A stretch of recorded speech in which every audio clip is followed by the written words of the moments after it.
On this day, 1996, after a terrible alien attack, Earth fights back. July 2nd, they arrive. July 3rd, they attack. July 4th is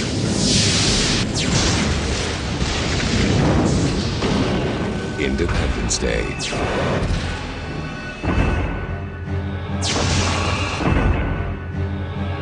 Coming this summer. And we're back, like we never left. Welcome to the special Independence Day, literally, figuratively, symbolically, episode of the Confessions of a Not-So-Dangerous Mind podcast. I'd like to thank you all for spending some of your July 4th with me here in New York. Once again, we're going to skip past all that promotional jazz and get right to the guts of the episode. Not surprisingly, we're going to be talking about the 1996 sci-fi action classic, Independence Day, which came out and produced by Roland Emmerich and Dean Devlin. They later did Godzilla, which took a similar approach, wasn't as good. But Independence Day, although it is trash, it is absurd beyond belief, it is super entertaining, and it is certified fresh on Rotten Tomatoes. The Rotten Tomatoes score is 68%, which for this sort of movie, nothing more than a popcorn-munching sci-fi actioner, pretty good score. And it is a film that is well remembered by history as far as the performances in many ways are better than the material, and the special effects are very good. The film benefited from having a confident production. When I use the phrase confident production, I don't just mean that the filmmakers knew what they were doing. I mean that the studio believed in the project enough where they did not scrimp on anything. They had an almost unlimited budget for the creature effects and the special effects, whether they were practical, mechanical effects done during production or CGI green screen kind of special effects. Now, Independence Day was a movie. It was released, on July 3rd of 1996. Most areas around the world, because the film takes place, I think that it opens does it open on July 2nd? I'm not sure about that, but I know that there were in some corners of the United States, it opened on July 2nd, but I mean, that's neither here nor there, what exact day that it opened. But Independence Day was a film that had decent advance buzz. The internet existed, but it's nothing like today. Information still traveled pretty slow. But the theatrical teaser, which did not have any footage from the finished film, was very strong, and it got people talking. The kind of money shot of the theatrical teaser, which came out in 1995, the teaser that is, had the White House blowing up, and it looked pretty fucking realistic to me, and a lot of people who watched it. And it just kind of go back into a time capsule. Films that were released late in 95 that had the Independence Day teaser attached to it. Movies like The American President, movies like Nixon and Leaving Las Vegas. There's some strong movies that had the Independence Day teaser. And then it started showing on TV as the film got closer to its release date.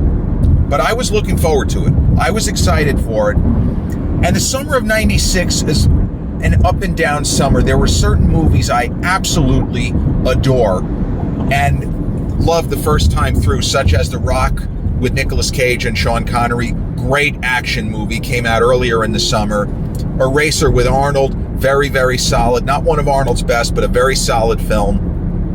And there were a lot of movies that had a significant amount of studio muscle and might behind them. I remember Charlie Sheen early in the summer had The Arrival, which was a pretty good science fiction film. Basically, it was like Independence Day, only a modest budget, and it kind of took its time to get to the real sci-fi, holy shit kind of stuff. Michael Keaton in Multiplicity, not that great. But I was looking forward to, I had just seen The Nutty Professor. That was a big movie from that summer with Eddie Murphy, huge hit. funny, not a masterpiece, but certainly worth seeing. But I was afraid that Independence Day was going to get trashed by critics. 2 years earlier, and not everybody agrees with me on this, but I had been duped. The full theatrical trailer for the same guys, Emmerich and Devlin, for Stargate.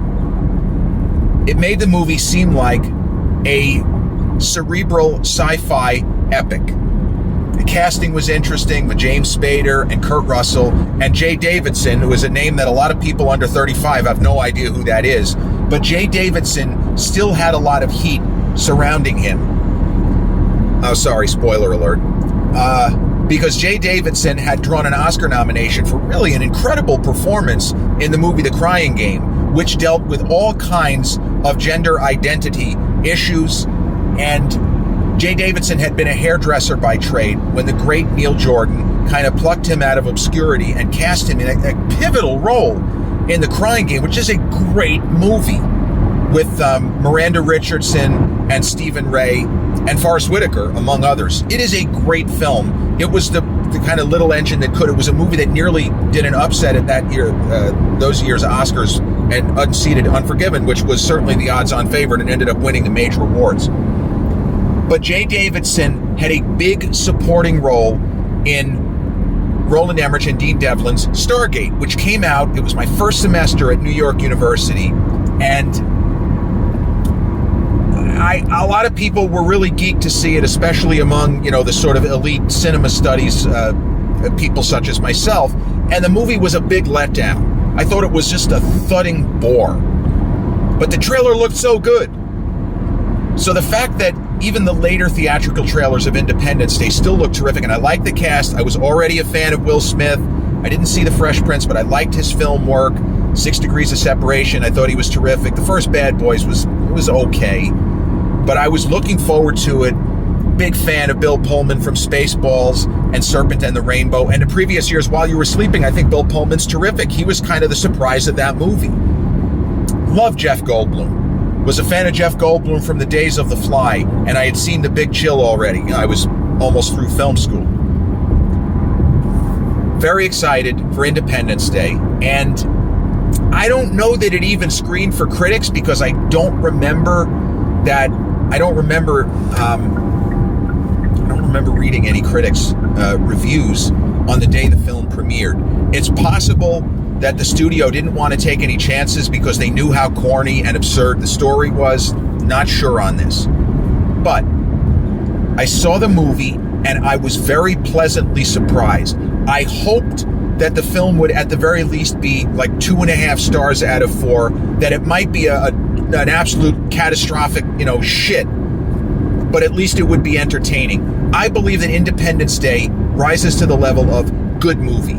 When I give it 3 stars out of 4, or maybe even better because of just how much fun it is, I am not stretching, I am not exaggerating for effect.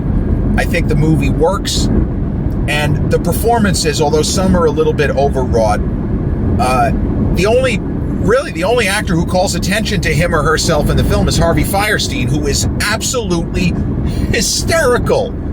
Oh, forget my lawyer. I met Harvey Fierstein once. For reference, he plays Jeff Goldblum, the guy that Jeff Goldblum works with at the TV station. He's a TV repairman, a cable repairman. Hey, you went to MIT for 8 years to become a cable repairman. I mean, Judd Hirsch is a riot. He's playing the kind of stereotypical semi-disapproving dad who's got a lot more on the ball than we think. I really like Bill Pullman's performance, though, as President Whitmore. It could have been a throwaway role, but Bill Pullman is so distinctive. He has such a particular cadence to his line readings, and he has a moment in the movie where he almost, and I was hoping for it, I was hoping that he would pull a line from Spaceballs, because there is a moment in the film where the aliens are coming. We don't exactly know what's happening. And he basically announces on television, if you need to leave the city, do so in an orderly fashion. And he reads the line as if he is Lone Star in Spaceballs 9 years earlier, saying, take only what you need to survive. And I wish that he had said, when he said, if you have to leave the cities, do so in an orderly fashion and take only what you need to survive. But alas, 'twas not to be. There are some really unnecessary, ridiculous asides. Jeff Goldblum complaining about destroying the planet, and Will Smith. I give Will Smith credit. There are things that, as casual film fans, we don't necessarily think of, or when we're just watching a movie. But somebody like myself, when I see an actor and what has to be a Muppet or an inanimate object, and the actor shoots a significant number of minutes of movie, and I start calculating how many takes, how much time was spent with this. Now, Will Smith, the scene where he's lugging the alien through the desert, that took a lot. That was a couple of weeks of the cast and crew, well, in this case, the crew, of their existences, of Will Smith lugging that thing across the Utah salt flats. And where I give Will credit is he was tired, he was frustrated, which is mirroring his character. And that's not necessarily a bad thing because it helped him to stay in character. But when Will screams, "What the hell's that smell?" That was not in the script. That was Will Smith exasperated doing 100 takes where he's lugging something. It's not the alien. I don't know what it is. It could have been a bag of prunes, a 100-pound bag of prunes. I don't know what it was. But when he says, "What the hell's that smell?" he is reacting to the fact that they are actually on the Utah salt flats.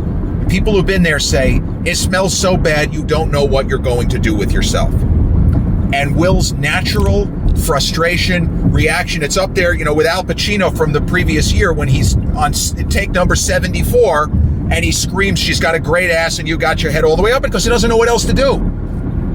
Mr. Director, I'm giving you everything. You keep, let's run it again. Let's run it again. But Will Smith was exasperated and he struck gold with, "What the hell's that smell?" I really don't see any slow spots in Independence Day. I love the character interactions, as unlikely as they may be. I'm not into the kind of feud between President Whitmore and David Levinson, the Jeff Goldblum character. Like, the movie would have worked fine without it. But if you want to say the fact that the two characters have a rapprochement towards the end, okay, and the father and son, but we know very early on, Jeff Goldblum's character is a genius. He's not a cable repairman, as his father likes to crack and say. But there is the idea, and Judd Hirsch also, it could have been a throwaway stereotypical character, but he has that one moment where he stands up for his son, and he's not going to have it. He doesn't give a fuck who he's talking to, but he's not going to put up with this, because every one of these guys, the smartest minds outside of David Levinson in the country, the think tank, whatever it might be, no one saw it but him. So you have a little bit of respect for my boy.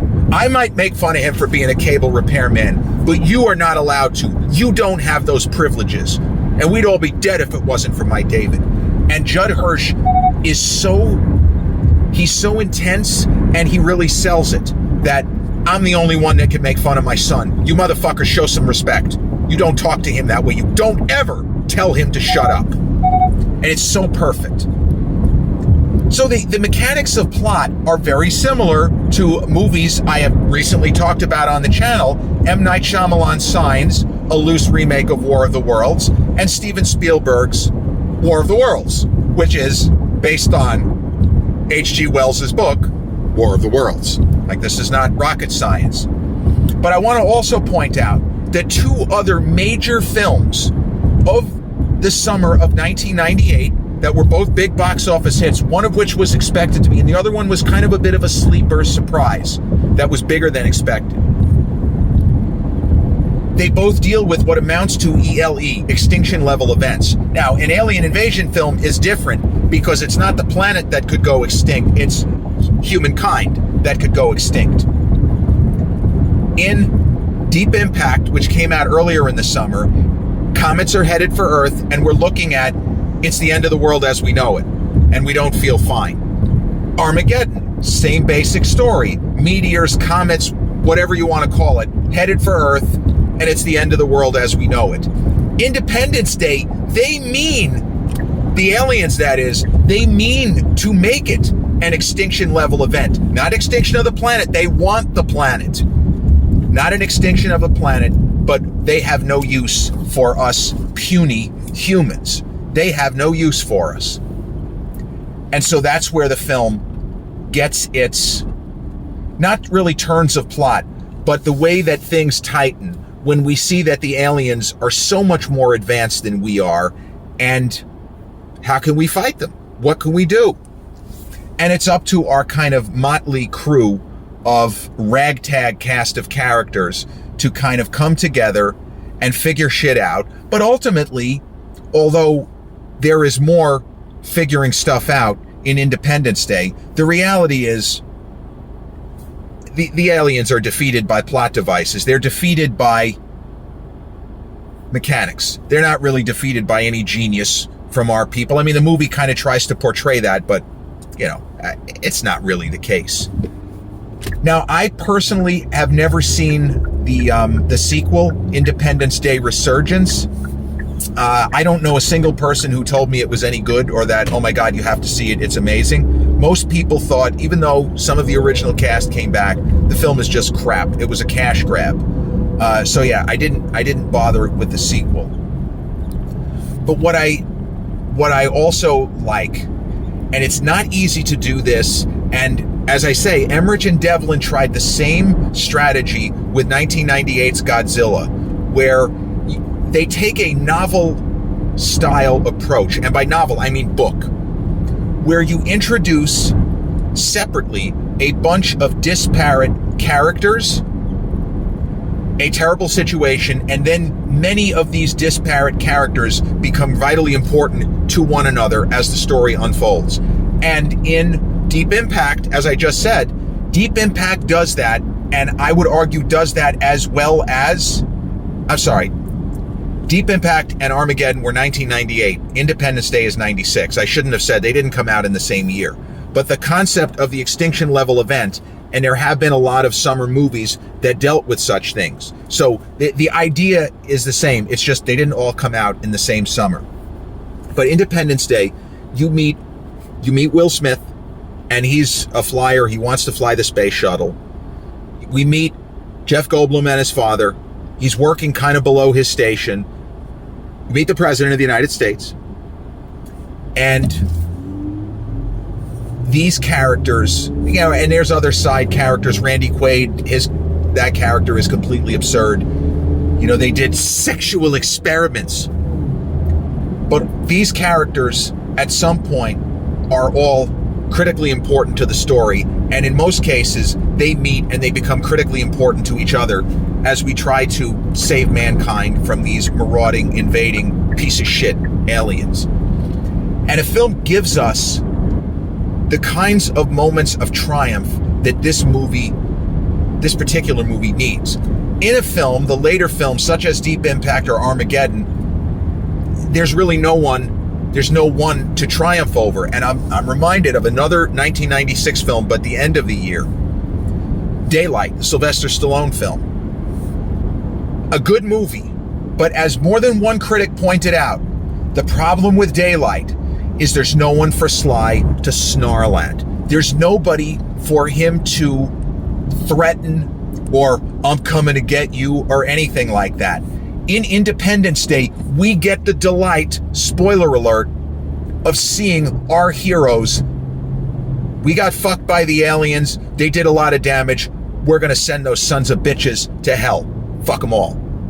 And so you get that satisfaction. Whereas in a movie where the bad guy is not a bad guy, but comets or meteors, it's a different kind of satisfaction. It's not as cinematic to, well, we're going to thwart the comets and we're going to have high schools named after us. It's good. It works. But there is something to seeing Jeff Goldblum, who had been in Jurassic Park 3 years earlier, and he gets to utter the same line, must go faster, must go faster. Love it. You know, I love that became Jeff Goldblum's signature line there. But the film gives us those stand up and cheer, rah-rah moments.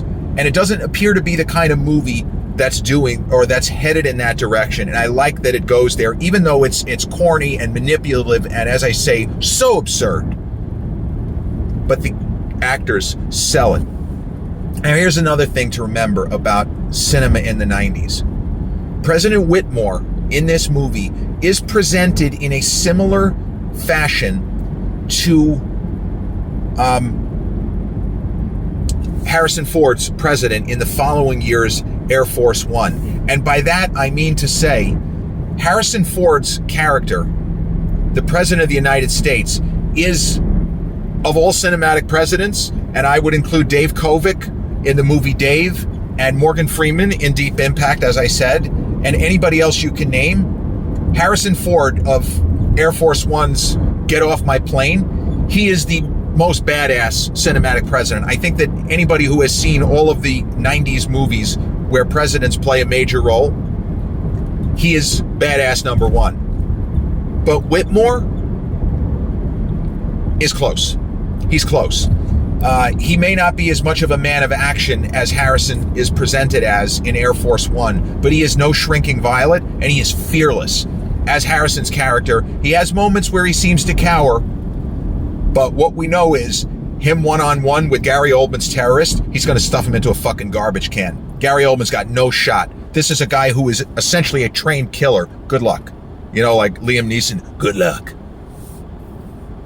But I saw Independence Day only the one time in theaters. You know, once was enough for theaters. There were a lot of movies that summer that I really wanted to see, and I did see. Saw almost everything in theaters. And, sorry. Yeah, got to be careful on the road, right? I rented Independence Day, though, and I taped it off of, I guess, Cinemax as soon as it aired, and I watched the movie a lot. It is one of those films. It's with all of the death and the mayhem, it shouldn't be a comfort film. And I don't consider it a guilty pleasure movie because, as I say, I think this is actually a good movie. But it is a film that, when it's on, I could always watch it, is how we used to say it. My dad, he had a line he used to use. He'd say, if this were on, I'd be watching it, so let's watch it. Meaning, grab the DVD, let's watch it. And that's fine. There's nothing wrong with that. It's a different time now. Now, with streaming, you can fire it up whenever you want, but you also don't have to reach for a DVD or VHS or anything like that. You just, put it up there. It is unfortunate that they spent so much time and that they waited so long to make a sequel, and that the sequel sucked. Good name, good title, Independence Day Resurgence. It's hard to believe, though. I just realized, 28 years. I was still at NYU. I had finished my coursework. I hadn't finished. What am I talking about? I had one more semester. I had to come back in the fall of 96. That was my last semester. So I technically had not graduated, or I had more credits to go. But Independence Day, 28 years old, summer 1996. It grossed over $800 million. So you do the math, you're looking at probably 1.5 billion worldwide box office if it had come out today. A fun movie, and I'm sure some of you still haven't seen it, but guaranteed, I don't know anybody. There are people who'll say it's trash, but I've never met anybody who said they don't enjoy this film or that it's not entertaining, because it is. And if somebody says it isn't, well, maybe it's just not their cup of tea. If you're an art cinema snob, yeah, you're not going to like it. But if you're just somebody who likes to see shit blowed up real good and to see aliens get what they got coming, fuck them. Independence Day 1996, a really fun romp and a bit of a product of its time, where I feel like they wouldn't present a character of a president the same way in a big budget Hollywood blockbuster as they do Bill Pullman, although he is more sensitive actually than Harrison Ford's president in Air Force One a year later. Wolfgang Petersen, great filmmaker. But happy Independence Day to America, and happy Independence Day to Roland Emmerich and Dean Devlin's classic 1996 sci-fi actioner, a compulsively rewatchable, popcorn-munching movie. Released 28 years ago, one day before the real Independence Day. This has been episode 234 of the Confessions of a Not So Dangerous Mind podcast. I'd like to thank you all for spending some of your July 4th with me here in New York. If you check out this episode on the YouTube channel, haven't done so already, please click like, subscribe, comment, share, and turn on those notifications. Or if you catch this episode on the audio platforms such as Spotify or iTunes, same general rule applies. Click like, subscribe, comment, share, turn on those notifications. I'll be back with episode 235 real soon. Until then, peace.